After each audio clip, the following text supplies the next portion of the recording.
Chernobyl photographer documents a quarter-century of decay. When photographer David Macmillan first visited the city of Pripyat in 1994, he expected his movements to be restricted. Just 8 years yet, the photographer was not only free to roam the 1,000-square-mile Chernobyl exclusion zone, which remains largely uninhabited to this day, he was able to get within meters of the damaged reactor.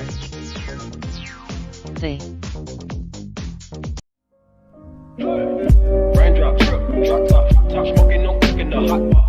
Fucking on your bitch, yeah, that. Looking up, open the park pot.